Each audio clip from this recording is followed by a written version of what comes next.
最强卡牌游戏应该是游戏王吧？杀戮尖塔也不是不行，不会是炉石传说吧？我操，三国杀是什么呀？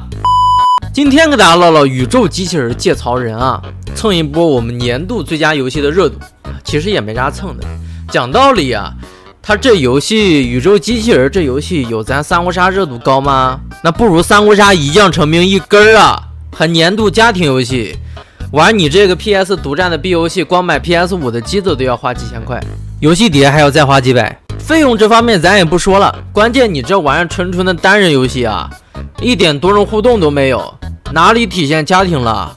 你哪有家呀？你纯孤玩家庭，你在家庭游戏这方面的含金量还真不如三国杀。你三国杀对不对？ PC 端、移动端都能玩，门槛很低，就有手机就能开黑。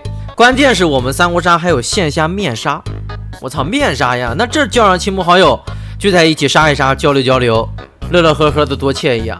这才是家庭真正该玩的游戏啊！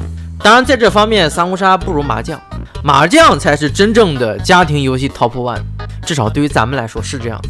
回到正题啊，咱还是要讲一个武将的，三国杀自己的宇宙蓝高达曹仁，年度最佳就是你是吧？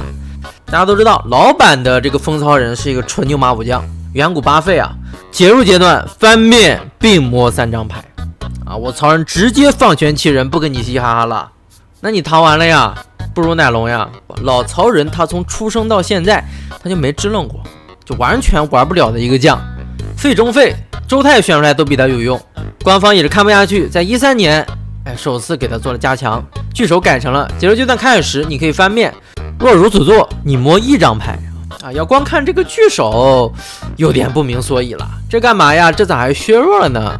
变成摸1张牌了。别着急啊，他还给加了一个技能解围，当你翻面时你可以摸1张牌，然后你可以使用1张非基本牌，若如此做你可以弃置场上与此牌类型相同的1张牌。对，这个解围才是这版曹仁的核心技能。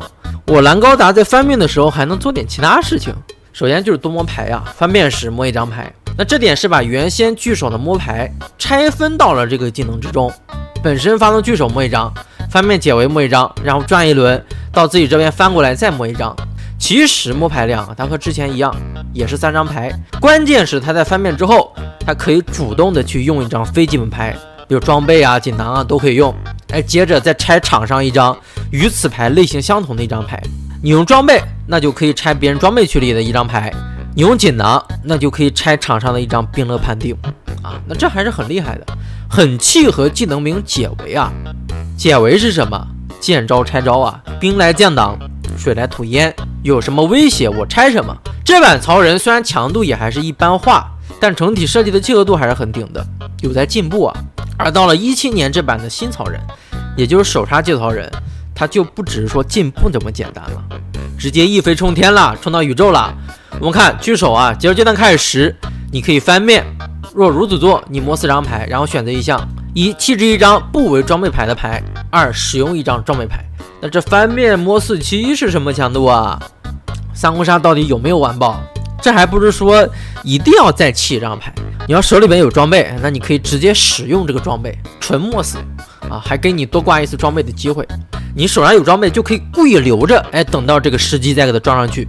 这还没完，看解围，你可以将装备区里的牌当无懈可击使用。当你从背面翻至正面时，你可以弃置1张牌，然后移动场上的1张牌。我曹仁挂上装备干嘛呢？当无懈可击使用。无懈可击这张牌，你不缺的时候那确实不缺，你缺的时候是真缺呀。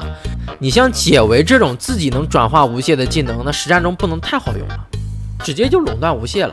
有朋友说你曹仁就4个装备格，那里外里也没有比别人多几张无懈呀。那其实不然，在敌我双方过牌量都差不多的情况下，曹仁多的这几张装备当的无懈，那直接就能把敌方给压死。无懈一定比你敌方多1点那就够了。接着呢，我曹仁还可以弃置1张牌，移动场上的1张牌。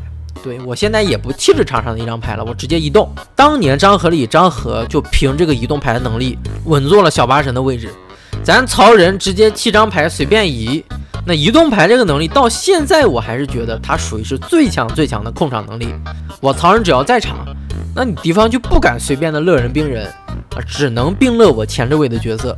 挂装备也是啊，你不敢挂，特别是在打单挑的时候，你怎么敢挂呀？挂了我直接移走了啊，成为我的无懈。这版曹仁刚上线的时候是真的赖啊，你要是打过 online 的标准场，你肯定知道这个逼有多恶心。现在大家可能对这种将也是司空见惯了啊，新山随便调出来一个新将呢，都比这个曹仁猛。是的啊，这宇宙蓝高达很强啊，放低单局啊，标准场也是乱杀的。但是你把它放到高配的阴天局，那他就是个弟弟。虽然这场上也没有几个很牛逼的将啊，但最牛逼的将肯定不是他。